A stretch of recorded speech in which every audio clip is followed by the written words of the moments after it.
అక్షయ తృతీయ పవిత్ర గంగానది భూమిని తాకిన రోజు. శ్రీరాముడు జన్మించిన త్రేతాయుగం మొదలైన పర్వదినం.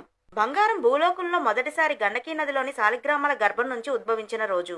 శ్రీ మహావిష్ణువు యొక్క 6వ అవతారమైన పరశురాముడు జన్మించిన రోజు. యమునోత్రి మరియు గంగోత్రి దేవాలయాలు అక్షయ తృతీయ అభిజిత్ ముహూర్తం నాడు ఆలయాలు తెరవబడతాయి.